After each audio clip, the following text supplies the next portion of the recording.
الحمد للہ رب العالمین والعاقبۃ للمتقین والصلاة والسلام علی سید الانبیاء والمرسلین اما بعد فاعوذ باللہ من الشیطان الرجیم بسم اللہ الرحمن الرحیم۔ ناظرین کرام، آج کے ہمارے لیکچر کا ٹاپک ہے نجاستوں کے احکامات۔ لاسٹ لیکچر میں ہم نے نجاست اور نجاست غلیظہ کو ڈسکس کیا تھا۔ آج ہم اپنے ٹاپک میں نجاست خفیفہ اور اس کے احکامات کو ڈسکس کرتے ہیں۔ تو چلتے ہیں سب سے پہلے نجاست خفیفہ کی طرف۔ تو شریعت مطہرہ میں نجاست کی وہ قسم جس کے لیے حکم نجاست غلیظہ کی بنسبت تھوڑا سا نرم ہے، وہ کہلاتی ہے نجاست خفیفہ۔ خفیف کا مطلب یہ ہوتا ہے کم درجے کا، نرم تھوڑا سا۔ تو نجاست خفیفہ کے لیے شریعت مطہرہ میں حکم تھوڑا سا نرم ہے۔ تو اب ہم جانتے ہیں کون کون سی چیزیں نجاست خفیفہ میں شامل ہیں اور اس کے لیے حکم کیا ہے۔ تو چلتے ہیں جی۔ نجاست خفیفہ میں سب سے پہلی جو چیز شامل ہے وہ ہے کہ جو حلال جانور ہوتے ہیں، چوپائے جو ہیں، ان کا جو پیشاب ہے وہ نجاست خفیفہ ہے۔ جو حلال جانور ہیں ان کا جو پیشاب ہے وہ نجاست خفیفہ ہے۔ اس کے علاوہ اگر ہم پرندوں میں آئیں تو وہ پرندے جو اونچا اڑتے ہیں لیکن وہ حلال نہیں ہیں، حرام پرندے جو اونچا اڑتے ہیں، وہ ان کی جو بیک ہے وہ نجاست خفیفہ کی مانند ہے۔ جیسے کہ باز ہو گیا، کوا ہو گیا، شکرا ہو گیا، یا اس کے علاوہ اور بھی جو حرام پرندے اونچا اڑنے والے جو ہوتے ہیں، ان کی جو بیٹ ہے وہ نجاست خفیفہ کے ہوتے ہیں۔ ٹھیک ہے جی۔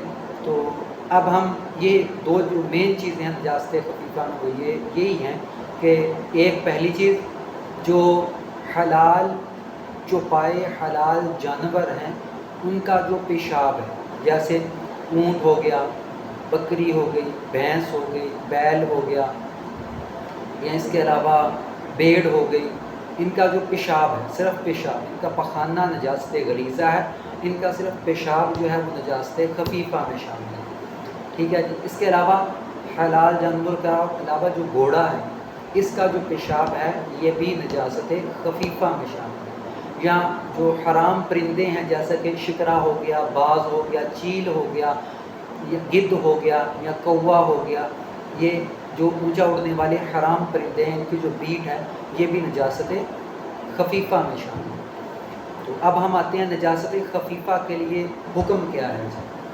تو اگر نجاست خفیفہ جسم پہ یا کپڑے پہ کسی ایسے حصے پہ لگی ہو کہ وہ اس عضو کا یا اس کپڑے کے پارٹ کا 1/4 حصہ کور کر رہی ہو، جیسے بازو پہ لگی ہے تو بازو کے 4 حصے ہم کریں، تو اگر 1/4 حصے پہ لگی ہے تو، یا اگر کپڑے کو لیں تو یہ بازو ہے، کپڑے کا بھی بازو، تو اس میں اس کے بھی اگر ہم 4 حصے کریں تو اس کے 1/4 حصے پہ لگی ہے، یا دامن پہ لگی ہوئی ہے جی، تو اس کے 4 حصے کیے جائیں۔ یا اگر یہ پینٹ وغیرہ پہ یا شلوار کے ایک ٹانگ پہ لگی ہوئی ہے اور اس کے 4 حصے کیے جائیں، یا جس بھی جگہ پہ لگی ہوئی ہے اگر آپ اس کے 4 حصے کریں، اس 4 حصوں میں اگر ایک حصے پہ نجاست خفیفہ لگی ہوئی ہے تو بہتر یہ ہے کہ اسے پاک کر لیا جائے، یا اگر اس صورت میں کہ 1/4 حصہ مکمل کور کیا ہوا ہے نجاست نے اور آپ نماز پڑھتے ہیں تو نماز پڑھنا مکروہ تحریمی ہوگا، یعنی اسے لوٹانا واجب ہے، دوبارہ پڑھی جائے۔ اور اگر اس 1/4 حصے سے کم پہ لگی ہے، ٹھیک ہے جی، یعنی 4 حصے کیا آپ نے اور اس سے کم پہ لگی ہے تو نماز آپ کی ہو جائے گی۔ اور ساتھ ہی ہے کہ اگر 1/4 حصے سے زیادہ لگی ہے تو اگر نماز پڑھی جائے تو نماز نہیں ہوگی، دھو کے پاک کر کے دوبارہ پڑھی جائے۔ تو یہ نجاست خفیفہ کے لیے حکم ہے۔ اب کچھ ایسی چیزیں ہیں، کچھ ایسے پرندے ہیں جن کی جو بیٹ ہے وہ پاک ہوتی ہے، یعنی اگر وہ کپڑے پہ یا جگہ پہ لگ گئی تو آپ نماز پڑھ سکتے ہیں۔ تو وہ کون کون سے پرندے ہیں؟ جتنے بھی حلال پرندے ہیں، جیسے کبوتر ہو گیا، چڑیا ہو گئی، یا اس کے علاوہ یہ جو طوطے وغیرہ ہو گئے، یا جتنے بھی حلال پرندے ہیں، ان کی جو بیٹ ہوتی ہے یہ پاک ہوتی ہے۔ اگر یہ جسم پہ یا کپڑے پہ لگ گئی ہے تو بغیر دھوئے آپ اس سے نماز پڑھ سکتے ہیں، لیکن بہتر یہ ہے کہ کراہت اگر آ رہی ہے یا آپ اچھا محسوس نہیں کر رہے تو اس کو دھو لیا جائے۔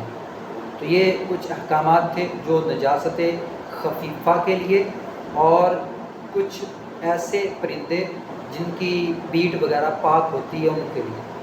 اب اگر ایک ہی جگہ پہ نجاست غلیظہ اور نجاست خفیفہ موجود ہے یا دونوں مکس ہو گئے، جیسا کہ جانوروں کا باڑا ہے، اس میں اگر ہم دیکھیں تو جانوروں کا جو گوبر ہے وہ نجاست غلیظہ ہے، اور جو ان کا پیشاب ہے وہ نجاست خفیفہ ہے۔ اب گوبر اور پیشاب مکس ہو گئے، تو اب اس مکسچر کا کیا حکم ہے؟